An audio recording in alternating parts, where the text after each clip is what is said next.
What is forensic readiness and what does it mean for enterprise forensics? How can incident responders find the right balance between speed and effectiveness, as well as what's required at each stage of an incident response? To help us understand and answer those questions today on the Forensic Focus podcast, we're joined by Emre Tinaztepe, founder and CEO of Binalyze, and Tom Blumenthal, Binalyze's lead solutions expert. I'm your host, Krista Miller, and welcome Emre and Tom. Hi, Krista. It's good to have you. Thank you very much. Good to be here. All right. Emre, I'd like to start with you. In your interview with us from June, you linked to a fascinating short video, and I say fascinating because I'm a little bit of an epidemiology nerd, short video on the evolution of bacteria as they mutate to become antibiotic resistant. It seems to me that both attackers and incident responders could by turns be the bacteria and the antibiotics. Please tell us more about how this video informed your vision for Binalyze and its products. Thank you, Krista. The evolution of bacteria was literally the eureka moment I had 4 years ago. At that time, I was working as the director of development in my previous company, and I was managing a team of highly skilled senior developers. And we were working around the clock for developing anti-malware solutions. And even though it's not the case now, at that time, every week there was another banking Trojan, like 10 years ago. That was a popular thing because cyber criminals were easily making money out of stealing people's credit cards, selling them on dark web. And then it moved into rootkits because the malware as a service was getting popular at that time. And then I had a chance to observe the very first versions of ransomware. So they were not using that novel approach at that time. They were just like encrypting stuff and then asking for ransom. And at the same time, in parallel, we were reverse engineering their methods for creating detections, developing signatures, and then releasing updates. So all in all, 10 years of catch-22, adding security layers, raising the bar for attackers, and actually we were making them stronger because every new, like the protection layer we added was making them more competitive, so they can bypass the layer. And that was the moment I was sent that video, and the code was, you should see this. I just clicked on it, and I just watched it and leaned back, watched it again. And I remember it watching like at least 4 or 5 times because it was the quick summary of what I had spent my time in the last 10 years. And even if it's not malware, I mean, even it could be an insider threat. So as you know, like APT groups they're even trying to find insiders to pay for breaching into a company. And then when I saw the last screen of that video, I just stopped and then leaned back again. I said, that's what we should do because we've been doing the same thing, adding layers of protection, and those layers are being bypassed. We are adding another layer, and those are bypassed as well. And then that was the moment I realized whatever we do, there will be a breach. And the important thing, the thing that will get popular, the thing that will be needed in the upcoming like 5 to 10 years is having a cyber picture that quickly lets you identify how it happened, when it happened. And that was the moment we started to think about developing Binalyze Tactical. And here we are. And I have to apologize. It seems as if I've been mispronouncing your company name. It's Binalyze, not Binalyze. That's correct. Yeah. Okay. I'm sorry about that. Tom, over to you. I'm interested in your perspective as an emergency medical technician, as well as your background in mobile security research and product ownership, which must make you very familiar with the need to balance speed and effectiveness in any response. As lead solutions expert at Binalyze, what do you find customers struggle with the most in this regard, and how do you address their challenges? So if you put speed and effectiveness together, what you get is efficiency. The two are not mutually exclusive, and this is exactly what Binalyze is here to deliver. As an emergency medical first responder, I've learned that time is key. in these types of situations, a few minutes could cost a life of a person. Mm-hmm. In cybersecurity, it's not always this dramatic, Right. but a few minutes could indeed mean a lot of money for an organization. Mm-hmm. So you have any response in either scenario has to be quick and it has to be effective. Traditional digital forensics investigators are trained to be thorough. They are trained to collect as much data as they can and to dig as deep as they can into that data to find any piece of evidence that may or may not be in that data. This is a valid approach when you have just a few devices that you need to focus on. But in today's digital world, the challenges that large organizations and enterprises are facing, it's just not possible to deep dive into each and every piece of evidence. And when facing situations and cases that involve anything from a dozen to thousands of devices, as I said, it's just not an option. And this is what Binalyze is coming to tackle with this innovative approach to forensics. Okay. What the Binalyze solutions do is it allows you to collect evidence from thousands of endpoints and get insights into those endpoints, into the data, and into potential threats and potential indications of compromise, all within just a few minutes. Mm-hmm. This is something that is not possible with the traditional forensics approach, mm-hmm. And it sits very well with my view of forensics, and as you said, the need to balance speed and effectiveness. Okay. And this is why I chose to join Binalyze, and I think it's a great balance of that efficiency. And one thing, Chris, in addition to what Tom said, as you already know, this is an emerging industry. Yeah. And it requires a mindset change. That's why we see it as one of the biggest challenges, because as vendors in this industry, we're not only required to develop and innovate methods or create solutions, but we're also required to educate the customers on how to handle modern security issues. So I see one of the biggest problems as educating the industry, as well as like letting them perform digital forensics at scale and teaching them how to do that. So that's a lead into my next question, actually. Emre, in June, you wrote, the invented methods to take incident cases to court 99% of the time are not required for enterprise digital forensics cases, as we're talking about. But I know many incident response experts argue that there is still need for root cause analysis during a post-mortem investigation, arguably even more so since the enactment of legislation like the General Data Protection Requirement and its equivalents.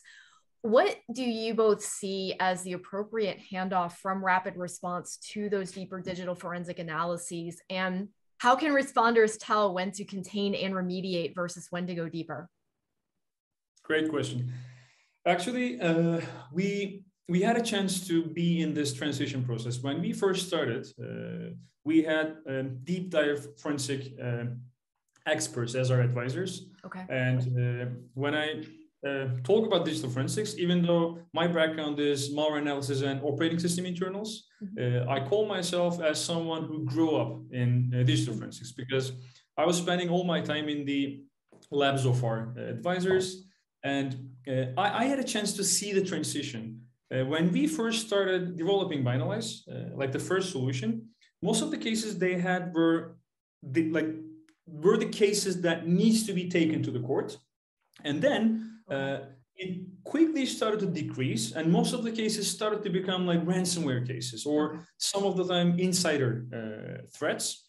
So of course, I mean, we never say digital forensics is completely changed now. You don't need the old methods. You still need them. But even for deciding when you need them, even for like understanding the line, okay, now we need to deep dive, have a like better, like longer investigation on this case, you still need to have a rapid response. Sure. And the line, in my opinion, is if you want to take things to court, which is not unfortunately possible in most of the cases, because in order to take something to court, you need to have someone to be the opposite side. So you need to have someone to put the blame on, right? But in 99% of the time, you don't have anyone to like hold responsible. Yeah, I mean it's almost impossible.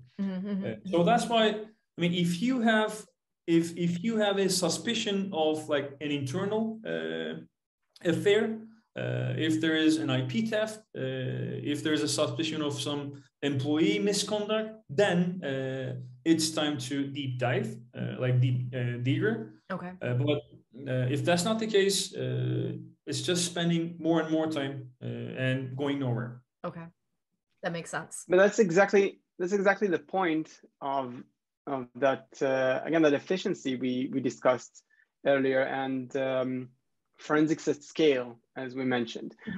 That post-mortem analysis, as you call it, it doesn't disappear. We're not saying you don't need to do it. It's just in a large organization, you could say the organism is bigger than one endpoint, one computer. It's the entire environment. And that video that Emre talked about earlier, it's exactly that. It's that big picture of everything that was going on the entire state, on all the endpoints. So you do need to do that analysis, but it's not necessarily at the level of one machine. It's at the level of the entire system.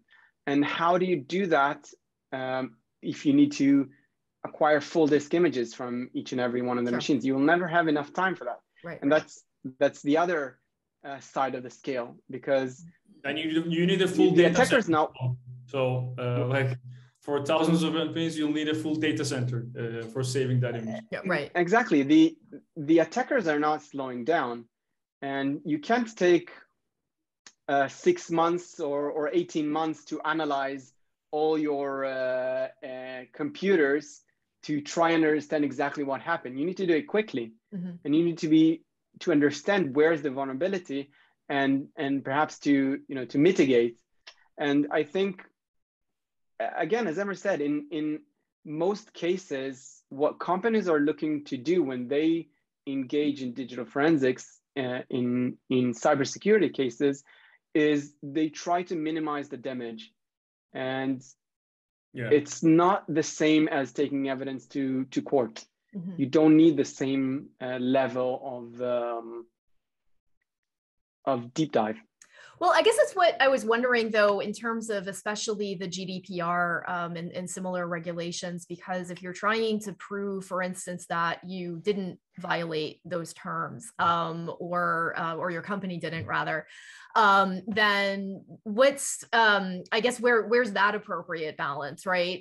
It seems like there's a little bit of a complication there potentially, or?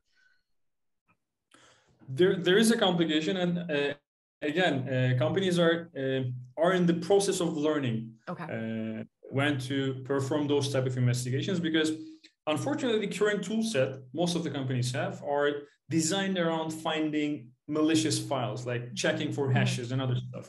Even the latest edition of keyword search into Binalyze Drone and now in Air is actually, we see it as a stitching point of e-discovery and cyber investigations. So not only digital forensics is becoming mainstream, but also e-discovery methods are becoming mainstream as well. So again, this is a process, and we are doing our best to evolve our solution into a more capable platform that will also let our customers perform those type of investigations, not only cyber investigations, but also like GDPR, employee misconduct, IP theft. Yeah. So they're also becoming mainstream. I think that example that you gave is maybe a little bit more e-discovery rather than digital forensics, and maybe that's the differentiation. As Emre said, it might be something that we will be covering in the future as well. We do part of that with the new drone solution, but we are more focused on again digital forensics for cybersecurity investigations. Okay. So on that note, and we've been talking about sort of the complications of investigations overall, incident response investigations, but going to the first response itself, the taking pictures of the cyber crime scene could also get complicated, taking into account lateral movement across accounts and companies. I'm thinking of the Target breach of 2013. How does Binalyze's approach help to address those types of issues? First, I think first thing we need to define what is that cyber crime scene picture. A few years ago, it used to be having to manually collect a full disk image from each and every device that's involved in the incident, in the case. But how do you even know which devices are actually involved? Today, you might say that it's collecting a triage image from the relevant devices, but still you would most probably need physical access to that machine and multiple tools in order to collect that triage image. If we're talking about a large scale case with devices scattered globally, yeah, that does get complicated. But what Binalyze allows you to do is to remotely collect all that relevant evidence, all that triage evidence, if you will. And it doesn't matter if it's from 5 devices or 50 devices or 50,000 devices, it will still take you just a few minutes to collect that. So that's not so complicated after all. Okay. Binalyze obviously haven't existed in 2013, but if Target would have had Binalyze, hypothetically, back then, that could potentially have helped them collect the digital evidence across their entire state very quickly and give them highlights or highlight for them potentially harmful activity that might be going on across their network on different endpoints. That in turn could have helped them identify where is the threat and where are the attackers focusing in real time, and perhaps isolate those endpoints and cut the attackers off even during the attack in real time, and so minimize or at least reduce the impact to the organization.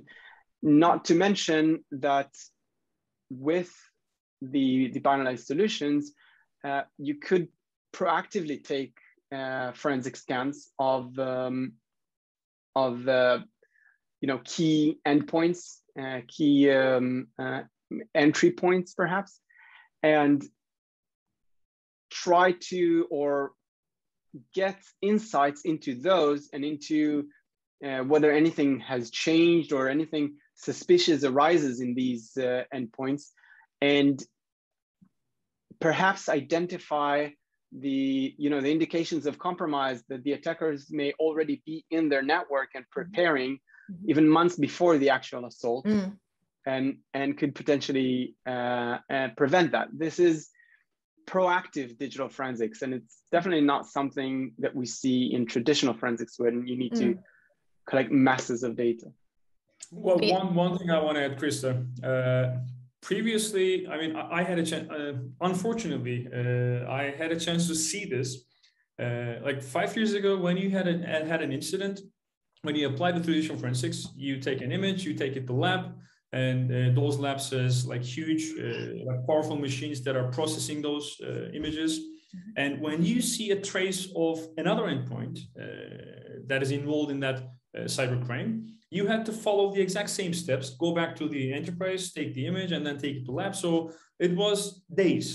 I mean, and that was what was called cyber picture at that time. But now, from our perspective, a cyber picture is just one click and 5 minutes. And that's the first piece of that picture. If you want to enrich that picture, you can easily add another like picture on top of that picture and have a better like enriched view of that cybercrime scene. So when you take into account that this is just one click now, it's not complicated anymore. Okay. Okay.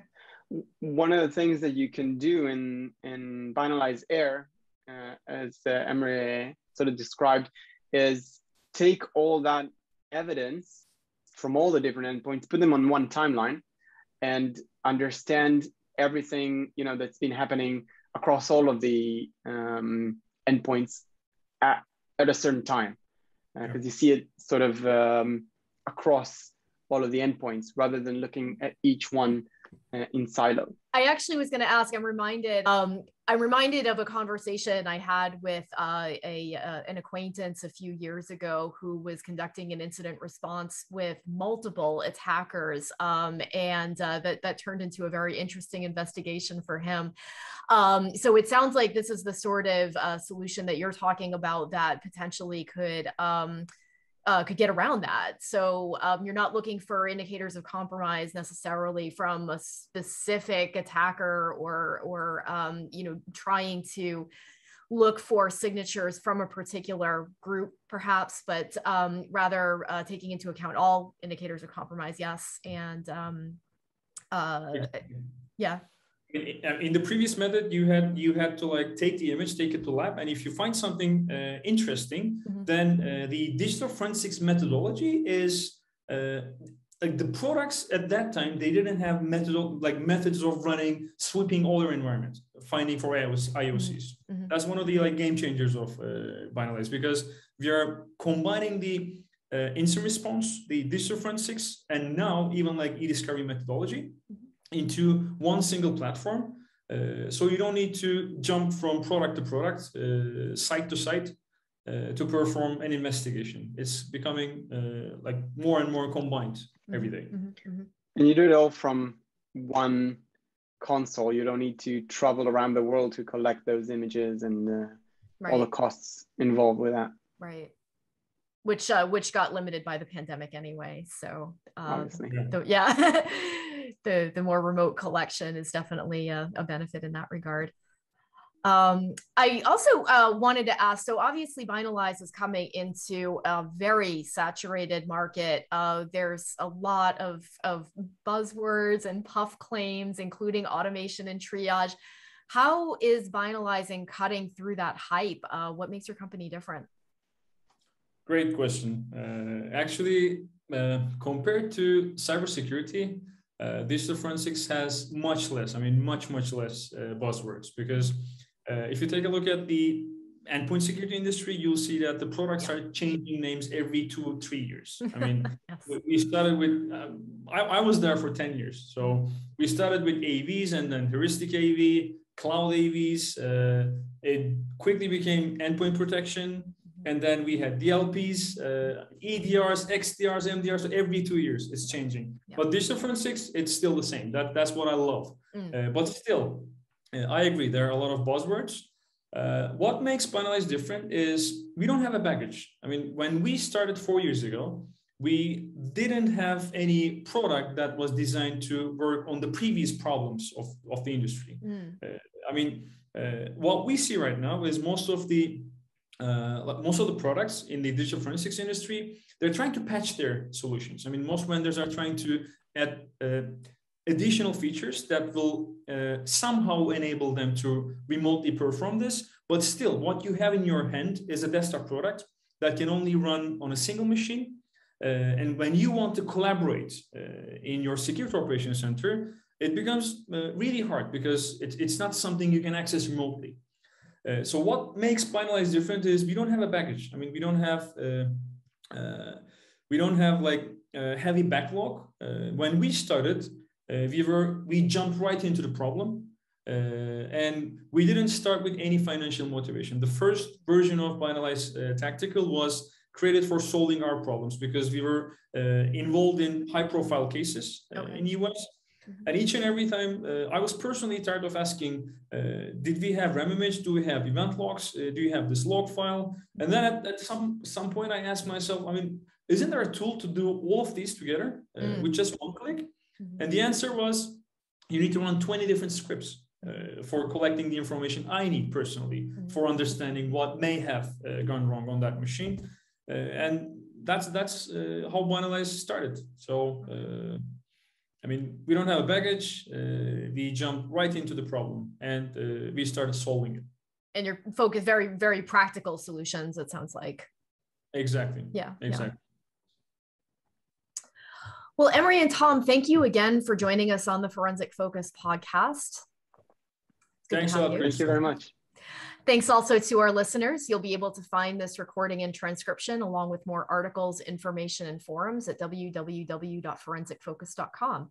If there are any topics you'd like us to cover or you'd like to suggest someone for us to interview, please let us know.